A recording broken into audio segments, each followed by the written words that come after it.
தமிழக சட்டசபை தேர்தலில் திமுக கூட்டணி கட்சிகள் போட்டியிடும் தொகுதிகள் வெளியிடப்பட்டுள்ளது.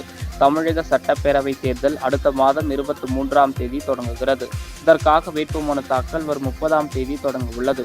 இந்த தேர்தலில் ஆளுங்கட்சியான திமுக மெகா கூட்டணியை அமைத்துள்ளது.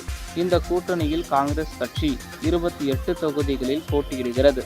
அதன்படி காங்கிரஸ் கட்சி பொன்னேரி, ஸ்ரீபெரும்புதூர், சோளிங்கர், உதகை, ஈரோடு கிழக்கு, அறந்தாங்கி, கடலூர், மயிலாடுதுறை, காரைக்குடி, சிவகாசி, திருவாடனை, ஸ்ரீவைகுண்டம், நாங்குநேரி, குளச்சல், விளவங்கோடு, கிள்ளியூர், வேளச்சேரி, ஊத்தங்கரை, துறையூர், கவுண்டம்பாளையம், ஆத்தூர், பென்னாகரம், சிங்காநல்லூர், அம்பாசமுத்திரம், கிருஷ்ணகிரி, உசிலம்பட்டி, சங்கரன்கோவில், மேலூர் ஆகிய தொகுதிகளில் போட்டியிடுகிறது.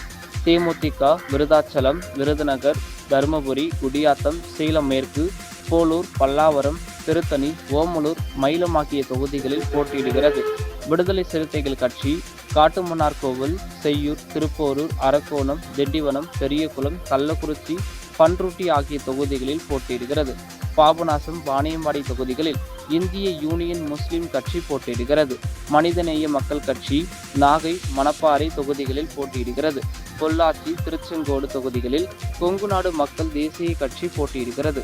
திமுக நேரடியாக 164 இடங்களிலும், உதயசூரியன் சின்னத்தில் 11 இடங்களில் கூட்டணி கட்சிகளும் போட்டியிடுகின்றன. இதில் 164 வேட்பாளர்கள் நான் அறிவிச்சிருக்கிறேன் இல்லையா? அதில் 11 வேட்பாளர் சூரியன் இருக்குது. அது அந்த தனித்தனி கட்சி கொடுத்துருக்கு. அஃபிஷியலாக திமுக வேட்பாளர் 124 பேர் சொன்னேன். அந்த 124 பேரில் பட்டம் பெற்றவர்கள் எவ்வளோன்னு கேட்டிங்கன்னா 125 பட்டம் பெற்றவர்கள். அதில் பெண்கள் 18 பேர் இடம் பெற்றிருக்காங்க. மகளிர் 18 பேர். முனைவர்கள் 7 பேர். மருத்துவர்கள் 15 பேர். பொறியியல் பட்டதாரிகள் 17 பேர். சட்டம் படிச்சிருக்கிறவங்க 29 பேர். அது மட்டும் இல்லை, புதுமுகம்னு கணக்கெடுத்துக்கிட்டால் 60க்கு மேலே வருது. புதுமுகமே 60 பேர் மேலே வருது. இதுதான் முக்கியமானது.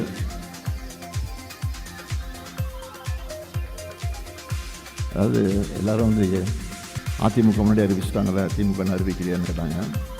நான் கொஞ்சம் லேட்டாக வந்தோம், ஆனால் லேட்டஸ்ட்டாக வந்திருக்கிறோம். அதான் நான் சொல்ல முடியும். ஏன்னா பல கட்சிகள் இருக்குது, கூட்டணி கட்சிகள். எல்லா கட்சியும் உட்காந்து பொறுமையாக அவங்க கேட்குறது, நாங்கள் சொல்கிறது, மற்ற கட்சி கேட்குறது, அந்த இடையூறுலாம் இருந்துச்சு. அதெல்லாம் சரி பண்ணி எல்லோரையும் திருப்தி பண்ணி எல்லோரும் திருப்தியாக ஒத்துக்கிட்டு அதுக்கப்புறம் கையை விட்டு அந்த அடிப்படையில் தான் பண்ணியிருக்கோம். வேறு ஒன்றும் இல்லை. வேறு ஒன்றும் காலம் தாழ்த்தப்படலை. ஒற்றுமைப்படுத்துவதற்காக நாங்கள் கையாண்டதுக்காக நேரம் ஆச்சு. வேறு ஒன்றும் இல்லை.